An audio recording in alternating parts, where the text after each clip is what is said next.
ঈদ শেষ হয়েছে প্রায় সপ্তাহখানিক হয়ে যাবে, কিন্তু আমি ভিডিও মেক করতে পারিনি আমার হাজব্যান্ড অসুস্থ থাকার কারণে। আজ চলে এলাম আপনাদের সাথে ঈদের দিনটি নিয়ে। আসসালামু আলাইকুম, কেমন আছেন সবাই? আশা করি সবাই ভালো আছেন। যদি আমার ভিডিও ভালো লাগে লাইক কমেন্ট শেয়ার করে আমার পাশে থাকবেন। প্রথমেই দেখতে পাচ্ছেন কোরবানিদের যেটা আসল আকর্ষণ, চাউলের রুটি। চাউলের রুটি আমরা একদিকে বানাচ্ছি, একদিকে শাকা হচ্ছে। এরপরে ছেলেরা তারা গরুর মাংসগুলোকে সুন্দর করে ধুয়ে নিল। এরপরে আমার খালামণি মশলা দিচ্ছিল আর আমাদের একজন ভাই উনি মাংসগুলোকে সুন্দর করে মাখিয়ে নিচ্ছিল।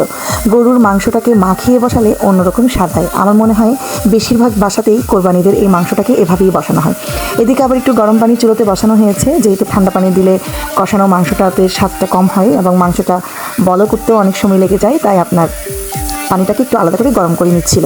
এদিকে আম্মু রুটি সেঁকছিল আর আমরা ওদিকে রুটি বানাচ্ছিলাম। তো দেখতে পাচ্ছেন চুলার মধ্যে পেঁয়াজ দেওয়া হয়েছে, আলাদাভাবে উপরে কয়েকটা হাড্ডি দিয়ে দেওয়া হয়েছে। এভাবে আস্তে আস্তে করে আমাদের এক ডেকচি গরুর মাংস প্রায় রান্না হয়ে যাচ্ছে। আমরা আছি অপেক্ষায় কখন আমরা সবাই মিলে বিসমিল্লাহ করে কোরবানির মাংসটা খাবো। দেখুন কি সুন্দর লাগছে, কি সুন্দর গন্ধ চারিদিকে মৌ মৌ করছিল। খালামণি আরও কিছু গেস্টকে ইনভাইট করেছিল, তো সবাই আসবে ইনশাল্লাহ, আমরা একসাথে খাবো।